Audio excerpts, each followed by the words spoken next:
Norman Stanley Fletcher.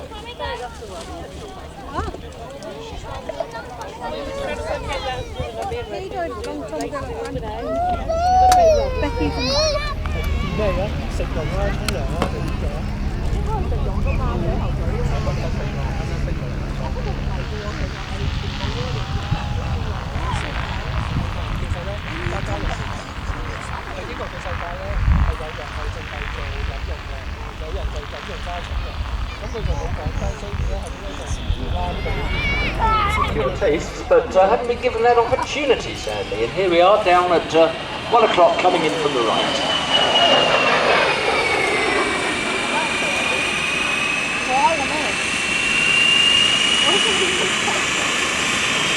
Flown today by Mark Booth. This is an extremely successful aircraft for British aircraft industry post-war. First generation jet fighter, of course, the most successful both in mankind and the rocket industry for the communication.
Who is the pilot of the OV-10 Bronco that we can see taxiing along. I really associate this aircraft with Vietnam. Why has it got German crosses on the side? Well, Pete will tell us more about that, but to get us in the mood, we're going to have some music of the era as the aircraft gets ready to take off.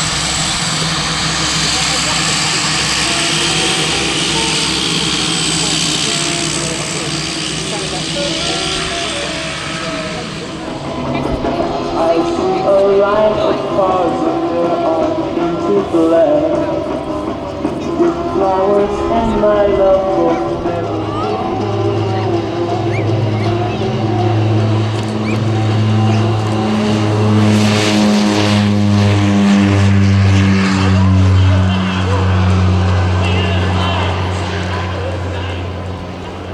Now that is a real style takeoff.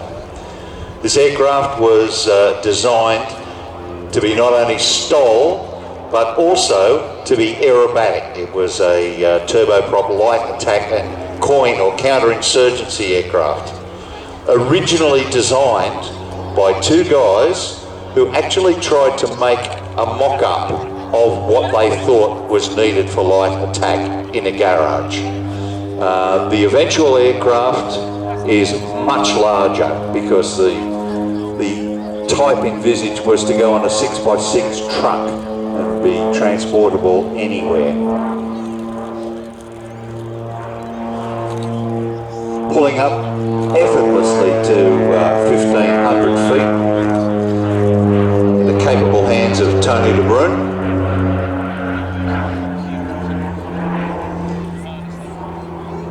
The aircraft was actually considered to be slightly underpowered with two 700 shaft horsepower Garrett turboprops, but it was armed to the teeth. On the sponsons, on the fuselage sponsons, two little stub wings. You had four 7.62 machine guns, and it could also carry on wing hardpoints various armament. This aircraft is not a combat machine. This aircraft was actually built, the OV-10B, specifically for Germany for use as a target tug. And in the rear position of the fuselage there's a plastic perspex cover, and there was a target tug winch in there, and the operator actually sat facing rearwards. Normally the sponsons were removed from these aircraft, but you can see them fitted. It's carrying a centerline drop tank, but that position could also be occupied by a 20mm cannon.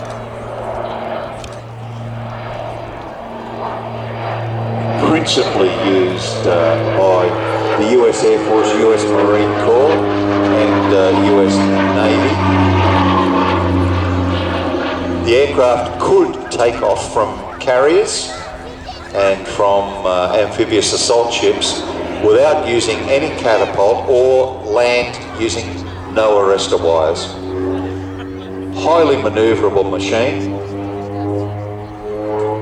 US Marine Corps was the first ones to use the OV-10 in Vietnam and operated them right the way through up until 1995 in Operation Desert Storm. US Air Force introduced them to Vietnam in 1968 under what they called Operation Combat Bronco.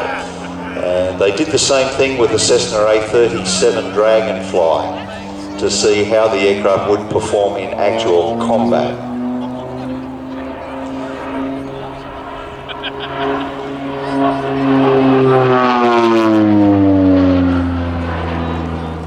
They were operated by the 19th and the 20th TAS, that's the Tactical Air Support Squadrons from Da Nang and also Bien Hoa, and the 23rd TAS from Nakhon Phanom in Thailand.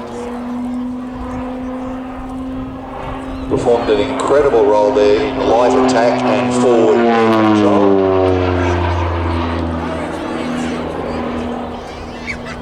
I do have to say that there were quite a number of Australian and New Zealand pilots that were seconded to fly with the US AF up there.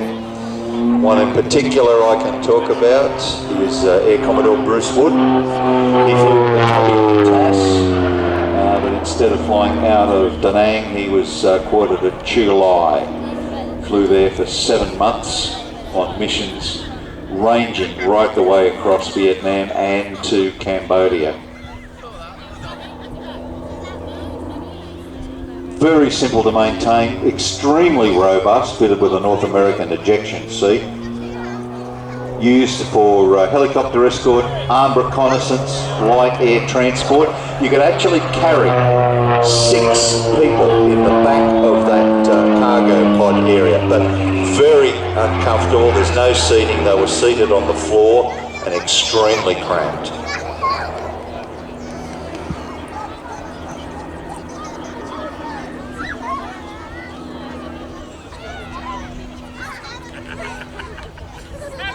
US Navy operated them with 4 light attack squadrons, VAL squadrons.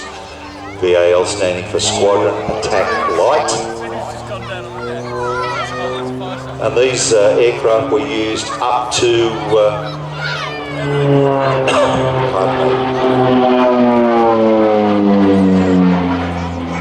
That's what you call a wing waggle, isn't it? Very aggressive wing waggle, showed just how manoeuvrable the aircraft is. Yeah, it's Bruce indicated that the aircraft was, in his words, fully aerobatic. But then again, he was flying the thing in combat. It's an absolutely brilliant aircraft. This is the first time I've seen one in the flesh.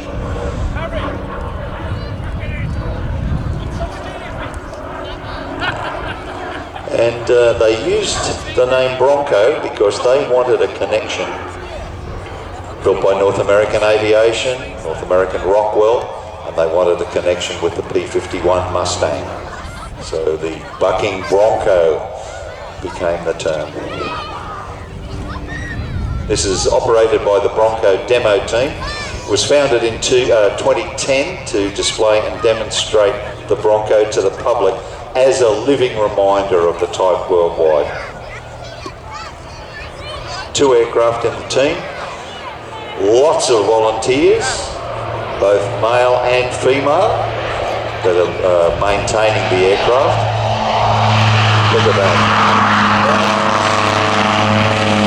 Now you can see why these aircraft are so rugged. That undercarriage really absorb a lot of punishment. They were designed to take off and land for places like this. And you can that see was a short landing, wasn't that it? was effortless. Wonderful. Ladies and gentlemen, put your hands together and give them a great big wave. Group M83, and it was used in the Tom Cruise film Oblivion, that science fiction film. I don't know if Christophe chose that music because it's a French group or because it's from a Tom Cruise movie, because he actually said it was the original Top Gun in 1986 that inspired it to pursue aviation. That is very well developed. Beautiful. Very well developed. Now we have something completely different. Tony de Bruin in the magnificent North American OV-10 Bronco. Now this is an aircraft that cut its teeth during the Vietnam War. This particular aircraft was, as you can no doubt see, operated by the Luftwaffe. It was a special variant that was produced as a target tug, the OV-10B. And it was basically an OV-10A with a plastic dome on the back of that rear cargo area that was modified so that it could carry a winch and a seat that faced rearward for the winch operator. They would wind out the target, and people would either from the ground or from the air, they could blaze away at it. The aircraft has quite sprightly performance, so it would have been very well used in this particular role, but originally designed as a twin-engine STOL aerobatic turboprop light attack and counterinsurgency aircraft. As we say, STOL, short takeoff and landing, and Tony is about to demonstrate exactly that capability for you right now. Only about 360 of these in all its variants were produced.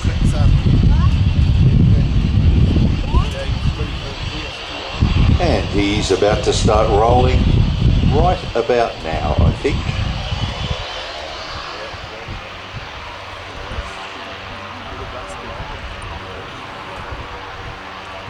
Incredible performance used for rough field operations. To 716 shaft horsepower Garrett turboprops.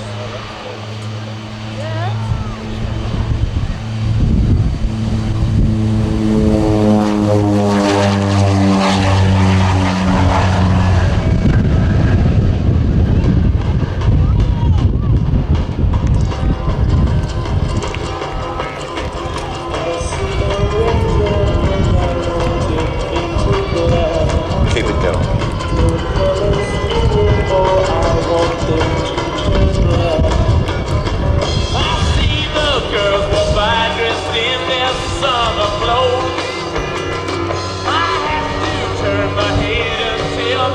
Fantastic rate of climb with those two twin turboprops.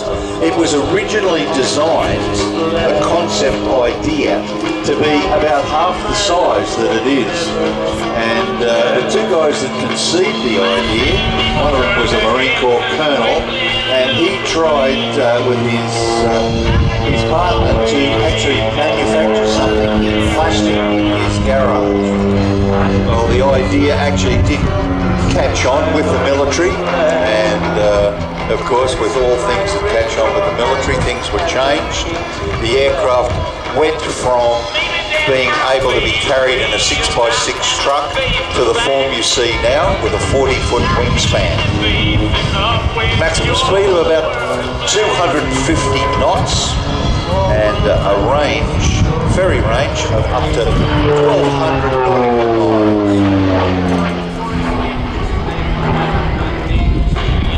As you can see, aerobatic. US Marine Corps was the first operator of the type, the OV-10, and the US Air Force introduced it into service in Vietnam under Operation Combat Dragon in 1968. They were employed with number 19, 20 and 23rd TAS, that's Tactical Air Support Squadrons. They were based at Bien Hoa, Da Nang, and also Nakhon Phanom in Thailand.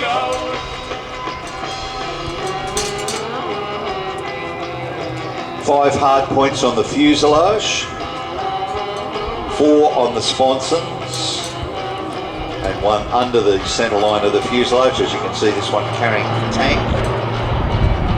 2 wing hard points, and it can carry a variety of weapons. On the sponsons, or the stub wings sticking out from the lower part of the fuselage, carry 4 7.62mm machine guns. You can just see the sponsons sticking out there now. It could also carry tubes which contained either 7-shot or 19-shot 2 3/4 inch diameter air-to-ground rockets. You can carry a 20mm rotary cannon under the fuselage, or up to 500 pounds of bombs. Extremely agile aircraft. Used by the US Navy in Vietnam as well. And the aircraft that operated with the US Navy, the VAL squadrons, Squadron Attack Light, VAL, they could take off from either carriers or amphibious support ships without the use of catapults, and they could also land without the use of arrestor hooks.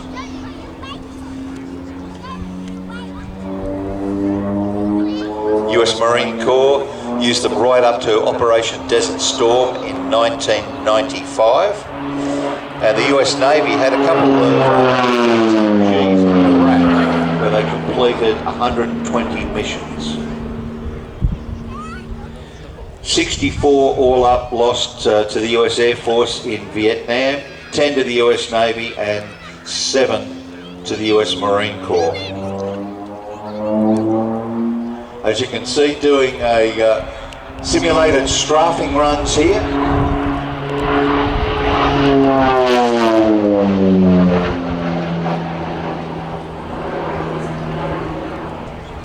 Quite a number of Australians and New Zealanders were seconded to the US Air Force to fly as forward air controllers with the different TAS operations. One in particular, Air Commodore Bruce Andrews, he flew with the 20th TAS, headquartered at Da Nang, but he was based with an element in Jubilee, about 56 miles south of Da Nang, and ranged far and wide right out into and sometimes across the border into Cambodia. Now, when I told Bruce the other day that this aircraft was going to be here, he was beside himself. His particular aircraft, Cathy's Clown, that he said he was allowed to fly by the US Tech Sergeant, is now with the Colombian Air Force.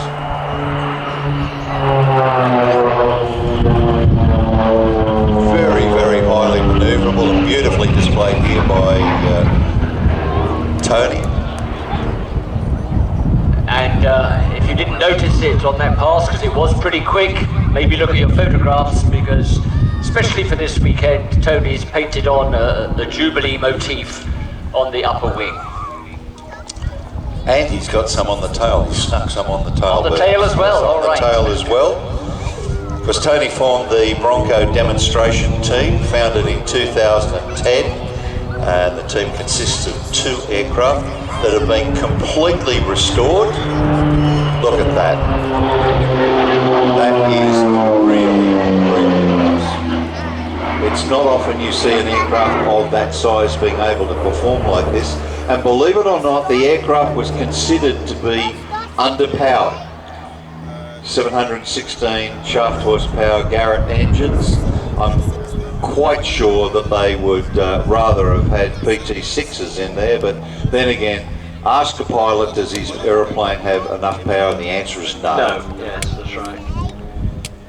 Now he's setting himself up to land, continuing the Vietnam era theme. You may have heard of the Khe approach, which was used for getting aircraft into the besieged Khe US Marine base, where aircraft would come in high to protect themselves against ground fire on the approach and then descend steeply.